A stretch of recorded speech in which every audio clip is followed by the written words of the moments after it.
بسم اللہ الرحمن الرحیم ایاک نعبد و ایاک نستعین۔ پہلے تو میں یہ ہمارے بار سے یہ جو ہمارے وکیل نے ابھی بات کی کہ یہاں ہونا چاہیے ہائی کورٹ فیصل آباد میں بالکل آپ سے متفق ہوں، ہر ڈویژن کے اندر ہونا چاہیے۔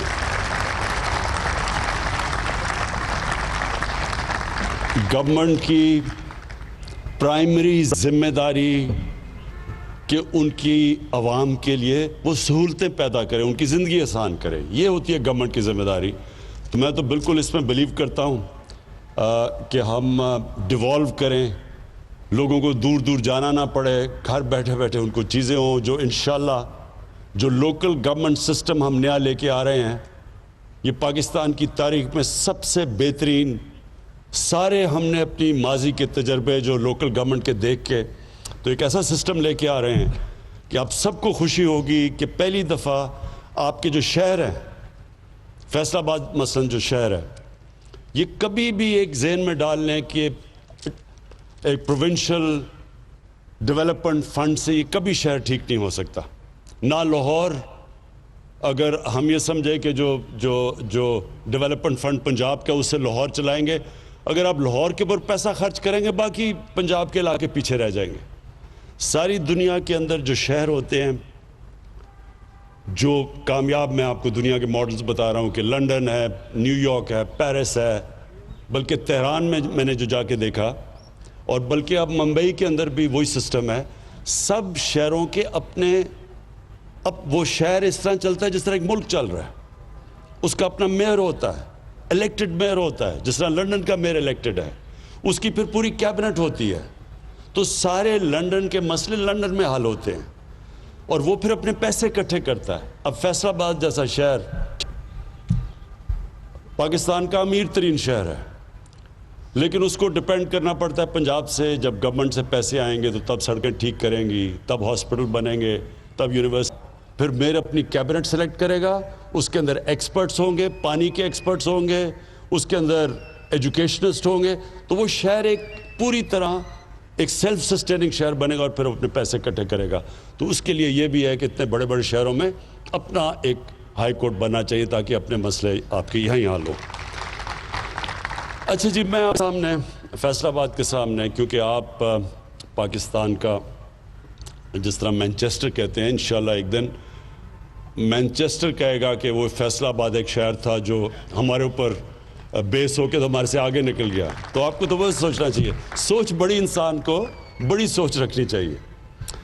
دیکھیں، پہلے تو میں آپ کو اپنی پالیسی بتا دوں کہ میں کیا سمجھتا ہوں کہ ملک کے لیے کیا پالیسی ہونی چاہیے، اس ملک کو ہم نے کیسے اٹھانا ہے۔ اس وقت تو ہم نے یہ سوچنا نا کہ ایک پاکستان جس کے اوپر تاریخی قرضے چڑھے ہوئے ہیں، پاکستان کی تاریخ میں جو ہمیں 2018 کا پاکستان ملا، پاکستان کی تاریخ میں کبھی اتنا زیادہ قرضہ ملک پہ اندرونی اور بیرونی کبھی اتنا قرضہ نہیں چڑھا ہوا تھا، کبھی اتنے بڑے خسارے نہیں تھے۔ جو بھی حماد نے تقریر میں بتایا کہ جو ہمارا ٹریڈ کرنٹ اکاؤنٹ ڈیفیسٹ تھا وہ 20 ارب ڈالر کا تھا، پاکستان کی تاریخ کا سب سے بڑا ڈیفیسٹ، یعنی کہ کبھی بھی کوئی ملک آگے بڑھ ہی نہیں سکتا، کبھی بھی کوئی ملک کی صحت اچھی ہو ہی نہیں سکتی جبکہ اگر اس کے ملک کے اندر جو ڈالرز اندر آ رہے ہیں وہ کم ہیں اور جو ملک کے باہر ڈالرز جا رہے ہیں وہ زیادہ ہے۔ یعنی یہ جب تک خسارہ ہے، نہ اس ملک کی صحت کبھی ٹھیک ہو سکتی ہے، نہ جو کریڈٹ ایجنسیز ہیں دنیا کی وہ کبھی بھی کہیں گے کہ جی ملک کی ریٹنگ اچھی ہے، وہ ہمیشہ اس ملک کو کہیں گے کہ یہ تھوڑی دیر کے بعد یہ کرائسس میں چلا جائے گا۔ اور سب سے بڑا کرائسس کیا آتا ہے کہ اس کی کرنسی ڈی ویلیو ہو جاتی ہے۔ جب جتنا بڑا آپ کا کرنٹ اکاؤنٹ ڈیفیسٹ، اتنا پریشر آپ کی کرنسی پہ پڑتا ہے، اور جب کرنسی گرتی ہے تو کیا ہوتا ہے، مہنگائی آ جاتی ہے۔ ہمیں بڑا برا بھلا کہا گیا جی مہنگائی کا، لیکن پوچھیں کہ مہنگائی کے پیچھے وجہ کیا تھی؟ سب سے بڑی وجہ یہ کہ جو ٹریڈ گیپ تھا پاکستان کا، کہ کتنی پاکستان کے اندر امپورٹس آ رہی ہیں اور پاکستان کتنی ایکسپورٹس کر رہا ہے، اس میں اس ملک کی تاریخ کا وہ خسارہ تھا 40 ارب ڈالر کا جو آج تک کبھی ملک اس کے قریب بھی نہیں گیا. جب 40 ارب ڈالر کا ٹریڈ گیپ ہو تو اس میں ملک کے کرنسی نے تو گرنا ہی ہے. اور کرنسی کو کیسے بچایا ہوا تھا؟ پہلے ہی ہمارے پاس ریزروز کم تھے, فورن کرنسی ریزروز. وہ ریزروز بھی بلڈ اپ کر رہے ہیں قرضے لے کے ریزروز بلڈ اپ کر رہے ہیں, اور وہ ریزروز کو خرچ کر رہے ہیں روپے کو سٹیبل رکھنے کے لیے.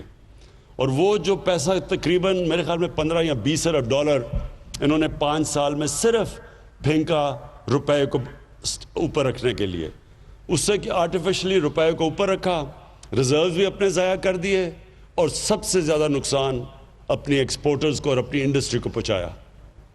کیونکہ امپورٹ سستی ہو گئی ہیں, ایک تو انڈسٹری ادھر مار کھا گئی, اور جب ایکسپورٹس مہنگی ہو گئی تو ایکسپورٹس ہو نہیں رہی تھی, تو ہماری ایکسپورٹس بھی گر گئی.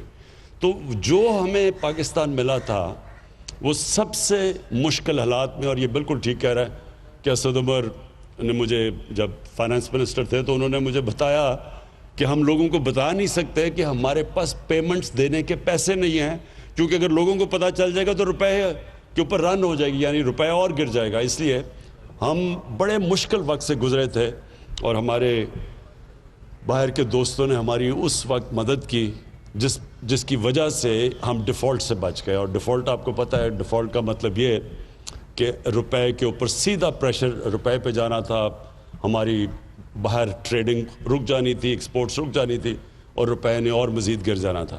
تو اللہ نے ہمیں اس بڑے مشکل وقت سے نکالا. اور آج جو جدھر ہم کھڑے ہیں, میں صرف اس سے پہلے آپ کو اپنی فلسفی بتا دوں. دیکھیں, ہم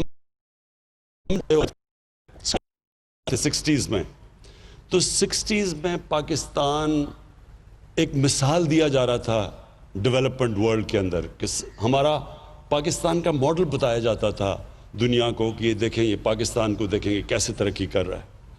ملیشیا, ساؤتھ کوریا, جو ساؤتھ کوریا آج دیکھیں کدھر پہنچ گیا, انہوں نے پاکستان کا جو فرسٹ 5 ایئر ڈیولپمنٹ پلان تھا انہوں نے اس سے سیکھا تھا. اور پاکستان کی دنیا میں عزت کیوں تھی؟ کیوں دنیا میں جب پاکستان کا پریزیڈنٹ جاتا تھا امریکہ, تو امریکن پریزیڈنٹ ایئرپورٹ پہ اس کو ریسیو کرنے آتا تھا. اور پاکستان کی ایک دنیا کے اندر ایک سٹیچر تھا. اور وہی نہیں, ہمارے ادارے بھی مضبوط تھے, ہماری جو ہاسپٹلز تھے, ہماری یونیورسٹیز تھیں, ان کو ریکگنائز دنیا میں کیا جاتا تھا. اور میرے ساتھ ملیشیا کے شہزادے آ کے HSN میں پڑھتے تھے, مڈل ایسٹ سے لوگ یہاں آیا کرتے تھے. آج جو دبئی لوگ چھٹیاں بنانے جاتے ہیں, دبئی کے جو شیخ تھے وہ کراچی اپنی چھٹیاں بنانے آتے تھے. تو پاکستان کا ایک مقام تھا. ہم کیسے نیچے آئے, یہ بڑی دکھ بھری کہانی ہے, لیکن اس کی ایک بہت بڑی وجہ میں آپ کو بتاتا ہوں کہ ان دنوں میں رائٹ لیفٹ کی پالیٹکس تھی, ان دنوں میں کولڈ وار پیک پہ تھی. پاکستان میں ایک پوری لیفٹسٹ موومنٹ چلی ہوئی تھی, سوشلسٹ موومنٹ. اور جب 1970 کے اندر جب ذوالفقار علی بھٹو جیتے, تو انہوں نے سوشلزم, اسلامک سوشلزم کے نام پہ نیشنلائزیشن شروع کر دی. جب انہوں نے نیشنلائزیشن شروع کی تو اس وقت پاکستان کی انڈسٹری بھی ڈیولپ ہو رہی تھی, ہمارے پرائیویٹ بینکس بھی تھے, یعنی پاکستان ایک بڑی اوپر کی ٹریجیکٹری پہ جا رہا تھا. لیکن کہا یہ جاتا تھا کہ 22 خاندانوں کے اندر ساری پاکستان کی دولت محدود ہو گئی. یہ 22 خاندان کا پورا ایک چلا کہ پاکستان میں تھوڑے سے لوگوں کے پاس پیسہ جمع ہو گیا. ہونا کیا چاہیے تھا؟ دیکھیں, ہمیشہ اپنی زندگی کا تجزیہ انسان کو کرنا چاہیے. کامیاب انسان ہمیشہ اپنی زندگی کو سوچتا ہے کہ میں کیا کر سکتا تھا تو بہتر ہو سکے. کامیاب ادارے بھی یہی کرتے ہیں, سارا وقت اپنی انالیسز کرتے ہیں کہ ہم کیسے اپنے آپ کو بہتر کر سکتے ہیں. جب ماضی کی غلطیوں کو اب مانتے ہیں تو اب اوپر جاتے ہیں. ہم نے کیا غلطی کی؟ ہم نے بجائے اس کے کہ جو اگر پیسہ تھوڑے سے خاندانوں کے پاس چلا گیا تھا تو قانون ایسے لے کے آتے کہ وہ پیسہ نیچے چلا جاتا غریبوں کے اوپر, جو چائنا نے کیا ہے. چائنا نے جیسے جیسے پچھلے 30 سال میں انڈسٹریلائز ہوا اور ان کی دولت بڑھتی گئی, تو انہوں نے وہ پیسہ استعمال کیا لوگوں کو غربت سے نکالنے کے لیے. اور انسانی تاریخ میں کبھی بھی اتنے زیادہ لوگ غربت سے نہیں نکلے 30 سال میں, جو انہوں نے 70 کروڑ لوگوں کو, 70 کروڑ لوگوں کو چائنا نے غربت سے نکالا، ویلتھ کریٹ کی، دولت بڑھائی، اس دولت سے انہوں نے لوگوں کو غربت سے نکالا۔ ہمیں بھی یہی کرنا چاہیے تھا۔ ہم نے نیشنلائزیشن پہ چلے گئے، ساری ہم نے اپنی انڈسٹریلائزیشن روک دی، اور ایک مائنڈ سیٹ بھی بدل گیا کہ جس طرح ہمارے جو بیوروکریٹس بھی تھے، کئی پولیٹیشنز بھی یہ تھے کہ کوئی اگر زیادہ پیسہ بناتا تھا تو اس کو بری چیز سمجھی جاتی، جرم سمجھا جاتا تھا۔ کبھی بھی ایک معاشرہ آگے نہیں بڑھ سکتا جب آپ پروفٹ میکنگ کو، منافع کمانے میں اگر آپ اس کو جرم کہہ دیں، کیونکہ کوئی انویسٹ اس لیے تو نہیں کرتا کہ وہ خراج دینے کے لیے انویسٹ تو نہیں کرتا، وہ پیسے بنانے کے لیے کرتا ہے، لیکن ہاں جائز طریقے سے پیسہ بنائے، ٹیکس بھی دے، پروفیٹیرنگ نہ کرے۔ یہ جو اس کو چینی کا مافیا ہے، انہوں نے یہ جو بھی کمپٹیشن کمیشن کی رپورٹ آئی ہے، تو انہوں نے تو یہ کہا کہ انہوں نے مل کے کارٹلائزیشن کی ہے، منوپلی بنا کے تو چینی کی قیمت اوپر لے کے گئے۔ اس کے خلاف ہے۔ آپ جائز طریقے سے نفع کمائیں، گورنمنٹ ہم خوش ہوتے ہیں، کیونکہ جب نفع بنے گا ہی تو مزید اور سرمایہ کاری ہوگی۔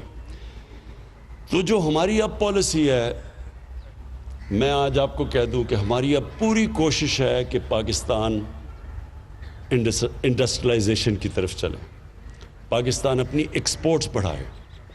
گورنمنٹ کا کام اس کو فیسیلیٹیٹ کرنا ہے، ان کے لیے آسانیاں پیدا کرنا ہے۔ یہ جو بھی حماد نے کہا ایز آف ڈوئنگ بزنس، اس میں سارا وقت اب ہماری گورنمنٹ کام کر رہی ہے کہ کیسے ہم اپنے بزنس کمیونٹی، اپنے سرمایہ کاروں کے لیے آسانی کریں تاکہ وہ سرمایہ کاری کریں، تاکہ نوکریاں پیدا ہوں، تاکہ ہم روزگار بڑھائیں اور تاکہ ہم غربت کم کریں۔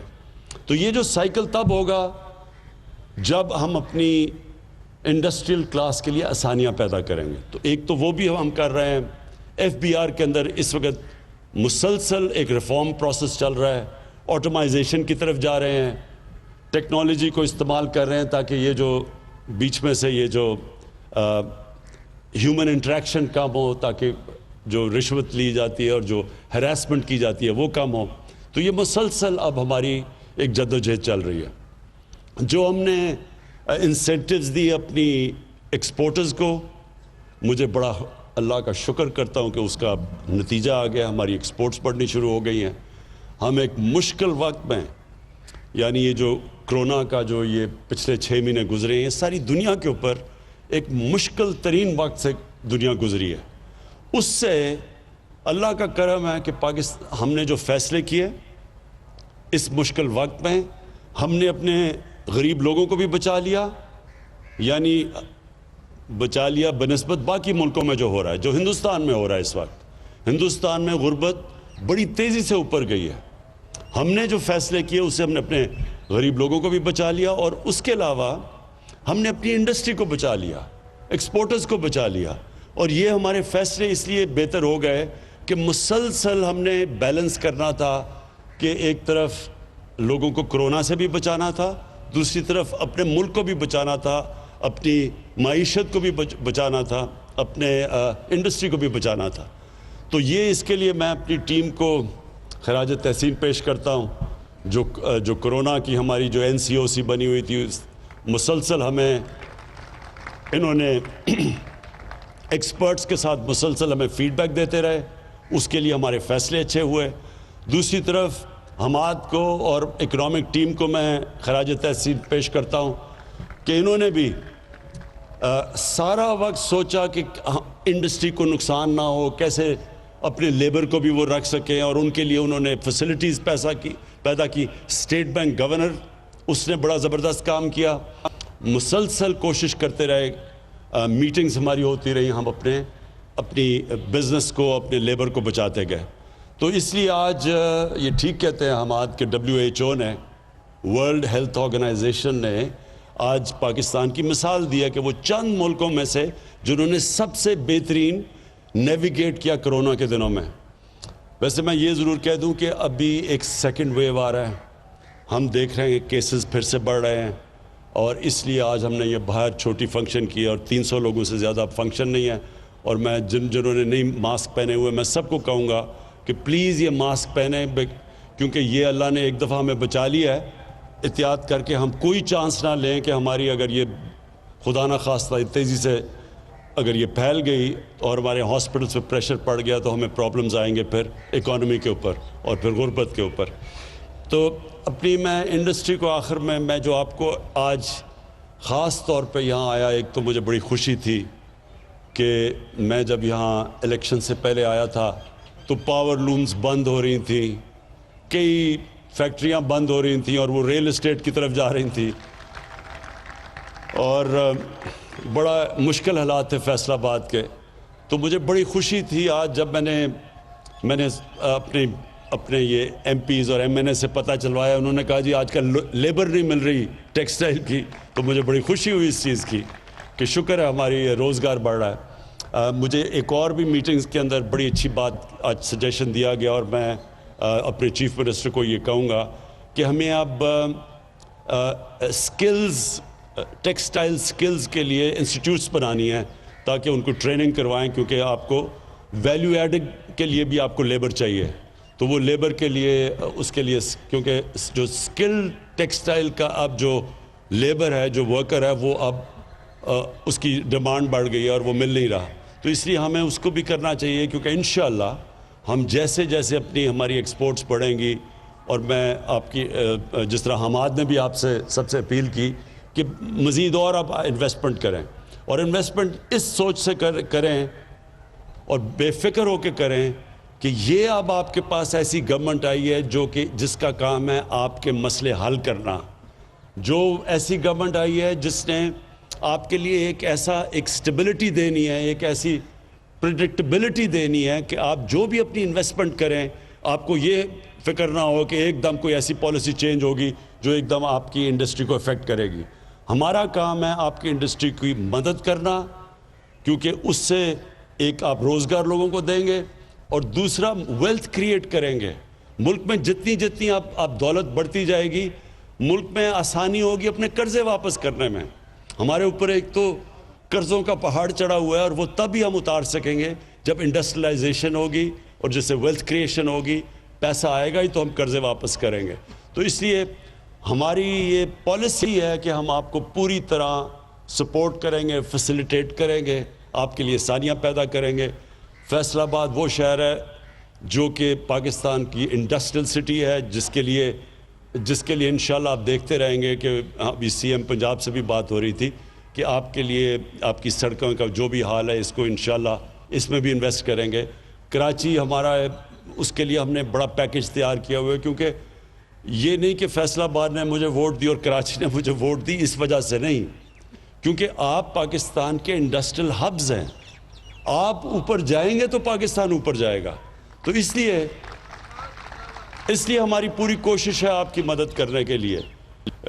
وہ اور بات ہے کہ آپ میں ماشاءاللہ اتنا شعور تھا کہ آپ نے صحیح پارٹی کو ووٹ دے دی، لیکن اس کے باوجود ہم اس لیے کریں گے کیونکہ ہماری اس وقت انڈسٹریلائزیشن، یہ 1960s کے بعد یہ پہلی دفعہ وہ گورنمنٹ آئی ہے جس کا مین پالیسی، اس کا فیصلہ کیا ہوا ہے ہم نے کہ ہم نے پاکستان کو انڈسٹریلائز کرنا ہے. تو جو بھی آگے پالیسیز بنیں گی آپ کے ساتھ مشاورت میں بنیں گی.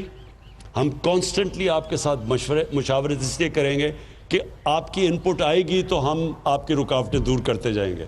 اور پھر اللہ کا شکر ہے کہ جو اس وقت پاکستان کے انڈیکیٹرز ہیں، ہماری جو اکانومی چلنی شروع ہو گئی ہے، ہماری جو کنسٹرکشن انڈسٹری ہے جو کہ سب سے زیادہ شہروں میں لوگوں کو روزگار دیتی ہے، کنسٹرکشن انڈسٹری چل پڑی ہے، اور اس کے ساتھ 30 اور انڈسٹریز جو ریلیٹڈ ہیں ان کے اندر کام شروع ہو گیا ہے. اور کنسٹرکشن پیکج دیا، وہ بھی پاکستان کی تاریخ میں پہلی دفعہ ایک اپنی کنسٹرکشن انڈسٹری کو اس طرح کا پیکج دیا ہے. تو کنسٹرکشن انڈسٹری، ٹیکسٹائل انڈسٹری، اور اس کے علاوہ جو ہم نے اپنے ورکرز کو اب ٹرین کرنا ہے، لیبر کو ٹرین کرنا ہے تاکہ وہ بھی ویلیو ایڈڈ ہو. وہ بھی مجھے پتہ ہے کہ پرابلمز آ رہے ہیں ہماری اب انڈسٹریلائزیشن کے اندر، تو وہ ساتھ ساتھ ہمارا چلے گا. ہم نے اپنے جو بینکنگ سیکٹر ہے، جو ہم نے اسٹیٹ بینک آف پاکستان ہے، کبھی بھی اسٹیٹ بینک نے اس طرح کی اپنی انڈسٹری کی اور کنسٹرکشن سیکٹر کی مدد نہیں کی جو آج وہ کر رہا ہے. وہ بھی کانسٹنٹلی آپ کو فیسیلیٹیٹ کر رہا ہے آپ کے لیے آسانیاں پیدا کرنے کے لیے. اور میں آخر میں آپ سب کا شکر گزار ہوں. میں جو پاکستان کی جو انڈسٹریلسٹ یہاں بیٹھے ہوئے ہیں آپ کو پھر سے آخر میں شور کرتا ہوں کہ ہمارا اب انٹرسٹ یہ ہے کہ آپ جس طرح ایک دو 60s میں انڈسٹریز کو پوری طرح پروموٹ کیا گیا تھا اور اس کی وجہ سے پاکستان آگے نکل گیا تھا سارے خطے میں, اسی طرح اب بھی ہم آپ کو کریں گے. میری ریکویسٹ صرف آپ کو یہ ہے کہ جو آپ کا لیبر ہے, جو مزدور ہیں, ان کا ساتھ ساتھ جیسے جیسے آپ کی حالت بہتر ہوتی جائے, مزدوروں کو آپ نے نہیں بولنا, ان کے لیے بھی آپ نے ان کی بھی سیلریز کا آپ نے دھیان رکھنا. بہت بہت شکریہ.